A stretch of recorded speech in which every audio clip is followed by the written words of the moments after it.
Olá, gente. Boa tarde mais uma vez. Estou por essa aula aqui, né, para a gente poder conversar mais um pouquinho sobre o nosso sistema, na verdade, sobre o nosso organismo de modo geral e também falando do módulo, né, de primeiros socorros, tá bom? Como vocês observam, hoje a gente está num cenário totalmente diferente das últimas aulas anteriores, né, que a gente estava fazendo uma gravação com um fundo totalmente branco. Como vocês já observam, né, a gente já está no nosso ambiente escolar, de primeira instância, tá? A gente vai entrar em contato com cada um de vocês para estar conversando desse nosso possível retorno, tá bem? Então vamos ao que interessa, né? A gente vai falar hoje de um tema bem interessante, que é os primeiros socorros para vítimas de afogamento. A gente precisa entender e saber como agir mediante a uma situação de afogamento, tá bom, gente? Então vamos lá. Então, os primeiros socorros é o que para vítimas de afogamento? Vamos entender logo o que é, né, o afogamento, qual o conceito mais simples a ser utilizado para o afogamento. Então, durante o afogamento, a função respiratória fica totalmente prejudicada devido à entrada de água pelo nariz e pela boca, obviamente. São os dois meios, os dois canais, digamos assim, principais para a respiração, principalmente pela troca gasosa, certinho? Se não houver resgate rapidamente, pode acontecer a obstrução das vias respiratórias, ou seja, o comprometimento das vias respiratórias, da não passagem de ar, né, diretamente para os pulmões, fazendo assim a troca gasosa. E, consequentemente, ocorre o acúmulo de água diretamente nos pulmões, que são os principais órgãos, né, da respiração, colocando assim a vida desse paciente ou dessa pessoa em risco, tá bom, gente? Então, o conceito mais simples para primeiros socorros de afogamento ou o afogamento de modo geral, a gente precisa entender e saber que nada mais é do que o comprometimento das vias respiratórias, tanto os pulmões, né, que é o principal órgão do sistema respiratório, quanto a narina, que são as cavidades nasais onde a gente faz a inalação do ar, quanto a via oral também pela nossa boca, tá? Tanto esses dois meios, a via oral e a via nasal, são os meios mais comuns para a gente estar fazendo assim a nossa respiração de forma simples e natural, certinho? Então, algumas medidas podem ser feitas, né, para salvar uma pessoa que esteja se afogando, sendo que é necessário primeiramente garantir a própria segurança, ou seja, a nossa própria segurança como socorrista, e verificar se o local não oferece riscos ao socorrista. Ou seja, independente de qualquer situação, gente, é importante a gente sim prestar os socorros a uma vítima mediante a sua vida, né, ou seja, a vida daquela pessoa, daquela vítima de modo geral, fazendo também com que a gente, né, nós, na verdade, socorristas, possamos também ter uma certa segurança, né? Obviamente garantindo a nossa própria segurança mediante aquele resgate ou aquele socorro que a gente está prestando, certinho? Existe um protocolo a ser seguido, né, em todo catálogo, em todo, digamos assim, conceito de primeiros socorros, onde eu já até inclusive falei para vocês, né? Primeiro eu, segundo eu e terceiro eu, certinho? Então, gente, esse é o protocolo a ser seguido de primeiros socorros, mediante também a vítima de afogamentos, tá bom?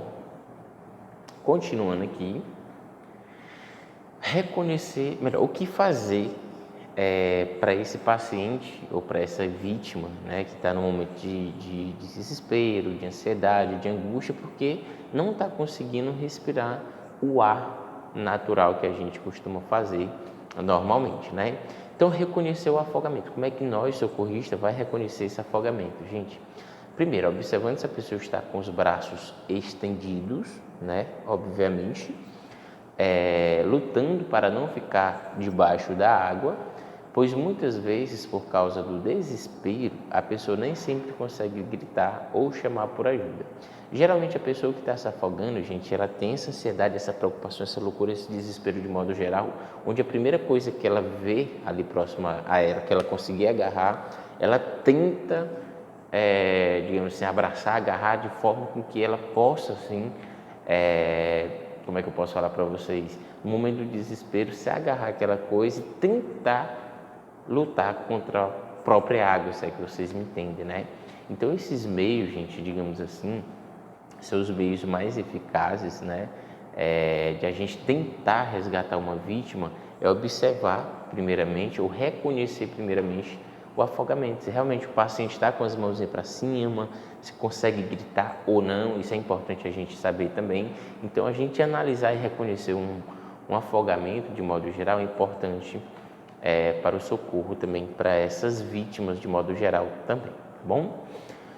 Continuando, pedir ajuda para outra pessoa que esteja próxima ao local para que ambas possam seguir com o socorro.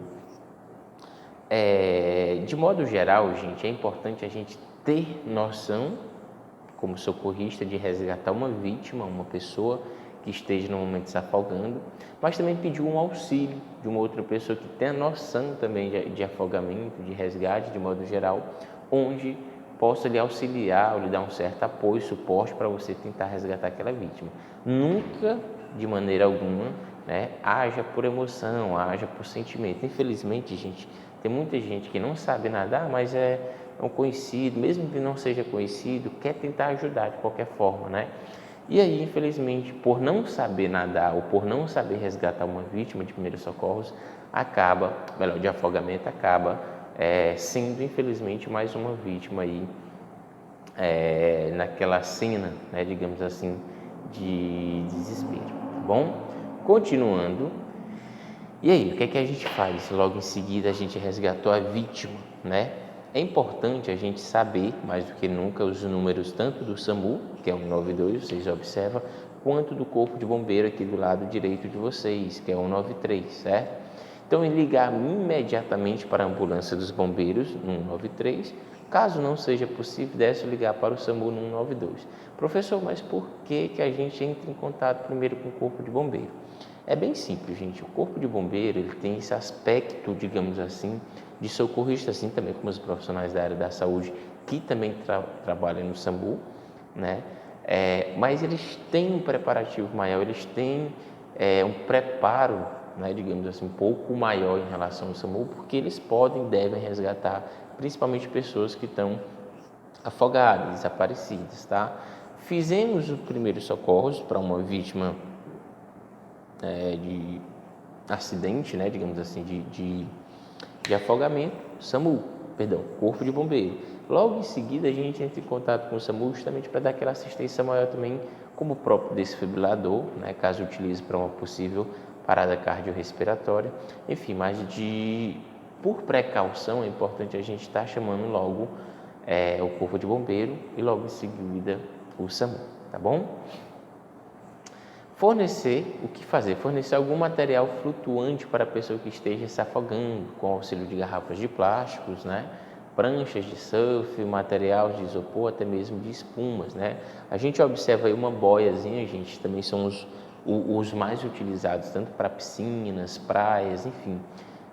Precisa dar algum material que possa flutuar ou possa boiar, né, no nosso popular, na água, tá? Seja na piscina, no rio, no riacho, enfim, os lugares mais na praia, mais comuns que podem acontecer acidentes como afogamento, tá bom?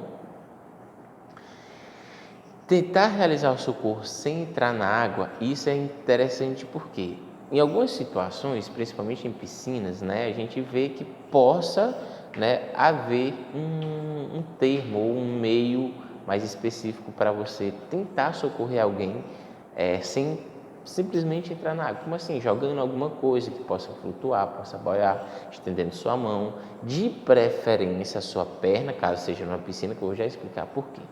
Caso a pessoa se encontre a menos de 4 metros de distância, é possível estender um galho, um cabo de vassoura. Entretanto, se a vítima estiver entre 4 a 10 metros de distância, pode-se jogar uma boia, uma corda segurando a extremidade oposta, porém, se a vítima estiver bem próxima, é importante oferecer sempre o pé ao invés da mão, né? Pois o nervosismo, a vítima pode puxar a outra pessoa para dentro d'água. Então assim, gente, professor, mas na hora lá eu vou querer colocar a mão, vou querer colocar meu braço, tentar puxar a pessoa, tudo bem. Caso a pessoa esteja consciente, gente, vale lembrar isso, ela vai tentar, no momento de desespero, obviamente, lhe puxar, porque você é a única coisa que está ali na frente dela e ela conseguiu agarrar de primeiro instante, né?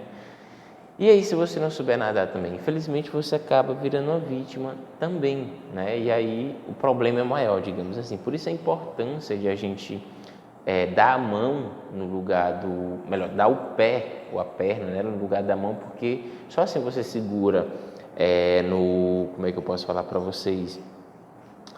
No suporte da escadazinha ali da piscina, né? Segurou ali você mesmo no corrimão da escadazinha e dê sua pernazinha para o paciente. Isso ele estando, vale lembrar, consciente. Caso ele esteja inconsciente, é importante a gente, infelizmente, tentar entrar na piscina, no rio, enfim, para poder resgatar. Lembrando que, gente, o desespero, a ansiedade, a loucura que o paciente, a vítima vai estar ali naquele momento, é porque, infelizmente, ela não consegue se agarrar em nada. E a primeira coisa que ela vai fazer é se agarrar em você, no maior desespero. Então é importante a gente saber resgatar. E uma ideia legal para vocês, é mais fácil a gente resgatar um paciente que está desmaiado, inconsciente, do que um paciente que está consciente, né? Porque aquele paciente ou aquela vítima que está inconsciente, está desmaiado, digamos assim, é mais fácil porque você agarra nela, você, socorrista, agarra nela e traz até as margens ou a beira ali da piscina. Agora a pessoa inconsciente, infelizmente, ela vai, a primeira coisa a fazer é se agarrar em você e infelizmente você pode ter problemas maiores, né? Até se afogando também. Caso a pessoa seja retirada da água, é importante verificar a respiração, sempre observando os movimentos da região do tórax, né? Ali na oscilação do momento da respiração, a partir do momento que o pulmão enche de ar, ouvindo o som do ar saindo pelo nariz e sentindo o ar que sai pelo nariz também.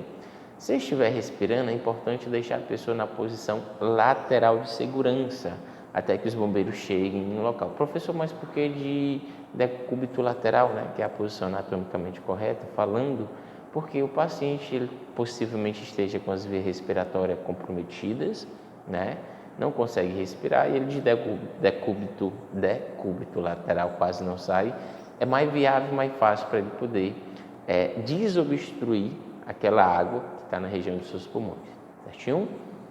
Continuando, já se a pessoa não estiver respirando, significa que ficou muito tempo submersa e pode apresentar hipoxemia, ou seja, roxidão, né? Que é a pele ficar roxeada, perda de consciência e sofrer possivelmente uma parada cardiorrespiratória. Se caso isso venha a acontecer, antes da equipe de socorro chegar no local, é preciso iniciar a massagem cardíaca, tá bom? É isso que a gente também vai fazer, inclusive nas nossas aulas práticas, no nosso retorno presencial e prático, obviamente, esses termos, né, de massagem cardíaca, que mais, de mobilizações, de fraturas, de aprendizado, até mesmo de fazer curativo, tá? Então, tudo isso, gente, é importante para a gente desencadear, digamos assim, mais ainda o aprendizado, obviamente, né? Mas também a importância da massagem cardiorrespiratória a esses pacientes que também vieram sofrer uma parada cardíaca depois de um possível afogamento, né? Depois de um choque elétrico, enfim, isso tudo pode acontecer também. Então, como fazer? É bem simples, né? Massagem cardíaca externa, primeiro localize o externo, que é o ossinho do final do osso xifoides, né? Ou seja, apêndice xifoides, como mostra a imagem da numeração 1. 2. Localize o ponto de compressão dos dedos acima desse ponto, né? Ou seja, acima do osso externo, tá? Põe a base da mão da forma que eu estou mostrando aqui para vocês, essa basezinha aqui, no ponto de compressão. 4. Faça a compressão numa linha estritamente vertical, sem dobrar os cotovelos, perdão. Faça movimentos suaves com todo o peso da parte superior do seu corpo. A caixa torácica deve afundar pelo menos de 3 a 4 centímetros, fazendo entre 100 e 110 compressões por minuto, tá? Então, essa nossa caixa torácica, a gente sabe que ela é muito maleável, digamos assim, né? Porque tem ossos e cartilagens, principalmente nossas costelas e o osso do externo, para a gente facilitar a compressão, empurrar a região apenas dos nossos braços, certo, gente? Ou seja, a gente apoiar o nosso peso, o nosso corpo acima dos nossos ombros, né? Nos braços, justamente para a gente poder dar essa pressão de aprofundamento de 3 a 4 centímetros dos ossos, a bombear o sangue novamente que está dentro do coração, fazendo com que o paciente possa estar retornando, tá bom? Quinto, alterne 2 inalações na ventilação artificial com 15 compressões, ou seja, a respiração boca a boca não é mais, digamos assim, obrigatório, né? Isso vai variar de socorrista para socorrista, obviamente tendo consciência de quem é o paciente. Nos bebês, as compressões são feitas com as pontas dos dedos, indicador do dedo médio. Nos adolescentes, com a base de uma das mãos apenas, tá bom? E nos adultos, com as bases das 2 mãos com os dedos levantados para não tocar o tórax. Atenção, a sétima. Como já dissemos, esses procedimentos devem ser adotados somente caso não haja um salva-vidas próximo ali, ou o médico por perto, numa situação em que você saiba nadar e se sinta confiante. Se não, não tente bancar o herói. Esse é um trabalho para especialistas, tá bom, gente? Professor, e quando é o socorrista que está se afogando? E aí, quando é que é o socorrista que está se afogando? Qual o procedimento correto a ser feito? Caso aconteça um afogamento com você, né, socorrista, é necessário também manter a calma. Quem somos nós também para orientarmos e não ser orientado, né? Pois lutar contra a correnteza ou se debater provoca desgaste muscular, fraqueza e também câimbras, né?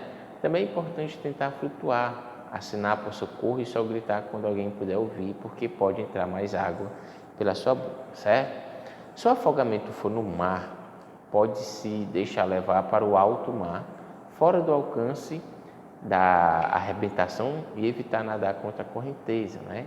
Já se o afogamento acontecer em rios, enchentes, é importante ficar com os braços abertos, tentando flutuar e buscar alcançar a margem nadando a favor da correnteza, certinho, gente?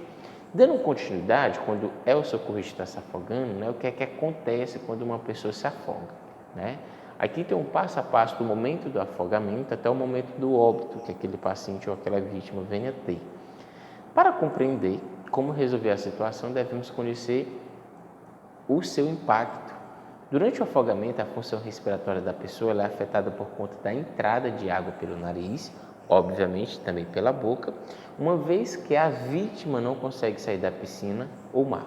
Portanto, se não houver o resgate rapidamente, uma complicação gravíssima é a obstrução das vias respiratórias e, consequentemente, o acúmulo de água nos pulmões. Então, para ser mais preciso nessa afirmação, né, gente?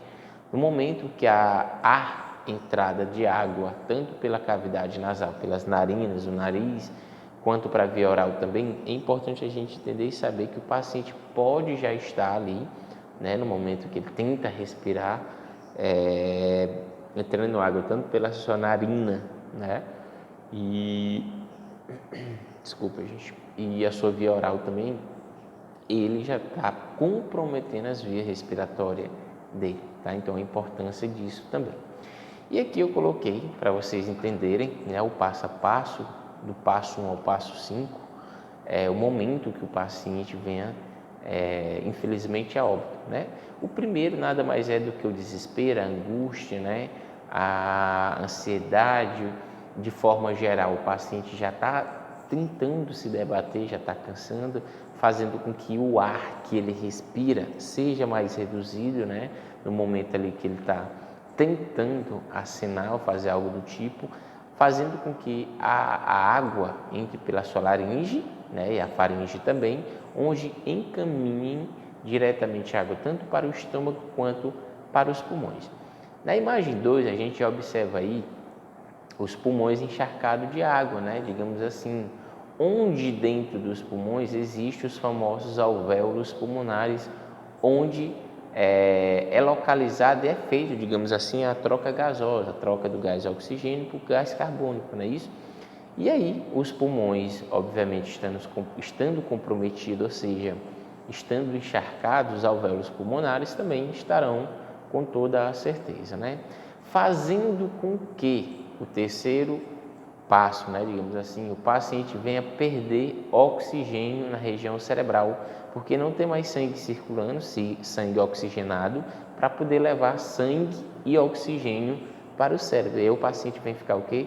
Inconsciente, desmaiar. Por isso o afogamento geralmente pode acontecer a partir do quarto passo, né? Onde a água, de modo geral, já consegue correr junto na corrente sanguínea, junto com o sangue, né? Para ser mais preciso. E aí, infelizmente, o paciente vem a ter encharcamento de água, encharcamento de células devido à quantidade de água que foi para a corrente sanguínea dele. E, em quinto lugar, o paciente geralmente ele venha a ficar de forma, digamos assim, boiando, né, submerso ali na região, na superfície da água, perdão, devido às células estarem totalmente encharcadas, tá bem, gente? E aí, geralmente, esse é o passo a passo, né? Voltando aqui, esse é o passo a passo, infelizmente, de pacientes que venham ter esse comprometimento, digamos assim, de afogamento, né? Infelizmente, há situações irreversíveis, mas também há situações que o socorrista, quando ele é prestado, ele é consciente do resgate dele, ele consegue sim reanimar a vítima, né, trazendo a vítima de volta. Mas isso também varia muito, tá, gente? O grau de complexidade do afogamento. Tem muitos pacientes e pacientes, né, que infelizmente venham a óbito por inalar um pouquinho de água, né? Mas deve ter algum tipo de doença crônica, né? Enfim, e é muito difícil de um socorrista tentar resgatar essa vítima. Por isso a importância da segurança do socorrista, da sua sã consciência do que está fazendo, né? De modo geral.